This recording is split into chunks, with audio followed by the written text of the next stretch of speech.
মধ্যপ্রাচ্যের বিভিন্ন দেশে একযোগে পালিত হচ্ছে ঈদুল আজহা। সৌদি আরবের মক্কায় মসজিদুল হারাম আর মদিনায় মসজিদুল নববীতে ঈদের বড় জামাত অনুষ্ঠিত হয়। পবিত্র শহর মক্কা আর মদিনার বিভিন্ন স্থানে ঈদের নামাজে অংশ নেন হাজারো ধর্মপ্রাণ মুসল্লি। এরপর রীতি অনুযায়ী পশু কোরবানি করেন তারা। ঈদ উপলক্ষে মুসলিম বিশ্বকে শুভেচ্ছা জানিয়েছেন সৌদি যুবরাজ মোহাম্মদ বিন সালমান। সংযুক্ত আরব আমিরাতের দুবাই, আবুধাবি, শারজাহ সহ বিভিন্ন শহরে অনুষ্ঠিত হয় ঈদের জামাত। বেশিরভাগ প্রবাসী দেশে টাকা পাঠিয়েছেন পরিবারের কাছে। কেউ কেউ সম্মিলিতভাবে প্রবাসী দিয়েছেন পশু কোরবানি। কাতার, ওমান, লেবানন, মিশর সহ মধ্যপ্রাচ্যের অন্যান্য দেশেও উদযাপিত হচ্ছে ঈদুল আজহা। বউ, বাচ্চা, ছেলে মেয়ে, আত্মীয় স্বজন যারা বাংলাদেশে অবস্থান করছে, আমরা বেসিক্যালি তাদের আনন্দটাকে আমরা প্রাধান্য দিচ্ছি। দেশে টাকা পাঠায় সবাই ঈদ করে, এটাই খুশি, আমাদের কষ্ট সার্থক।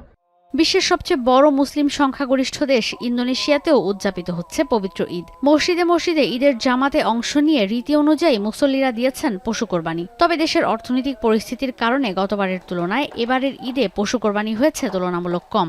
Bisa faktor ekonomi, banyak pengangguran juga ya, banyak PHK, jadi mungkin apakah itu bagian dari atau termasuknya.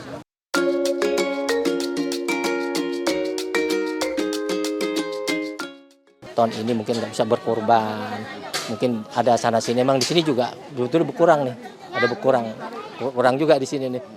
শুক্রবার যুক্তরাজ্য জুড়ে উদযাপিত হয়েছে মুসলিমদের অন্যতম প্রধান ধর্মীয় উৎসব ঈদুল আজহা। লন্ডনের রিজেন্টস পার্ক সেন্ট্রাল মসজিদে অনুষ্ঠিত হয় রাজধানী লন্ডনের সবচেয়ে বড় ঈদ জামাত। বাংলাদেশি অধ্যুষিত টাওয়ার হ্যামলেটসের প্রাণকেন্দ্র ইস্ট লন্ডন মসজিদ ও ঐতিহ্যবাহী ব্রিকলেন মসজিদেও ছিল ঈদের 4টি করে জামাত। সকাল থেকেই মুসল্লিদের ঢল নামে। লন্ডন ছাড়াও বাংলাদেশি অধ্যুষিত অন্যান্য শহর লুটন, বার্মিংহাম, ম্যানচেস্টার ও এডিনবরায় প্রতিটি ঈদের জামাতে বিপুল সংখ্যক মানুষ অংশ নেন। ফ্রান্সে ঈদের জামাতের পর খুব একটা ছিল না কোরবানির ব্যস্ততা। অনেকেই সুযোগের সীমাবদ্ধতায় দেশেই পশু কোরবানির ব্যবস্থা করেছেন।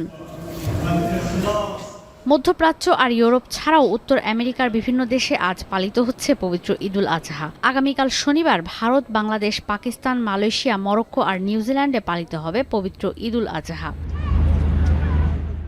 এদিকে ইসরায়েলি প্রতিরক্ষা বাহিনীর অভিযানের মাঝেই অধিকৃত পূর্ব জেরুজালেমের পবিত্র আল আকসা মসজিদে নামাজ আদায় করেন ধর্মপ্রাণ মুসল্লিরা।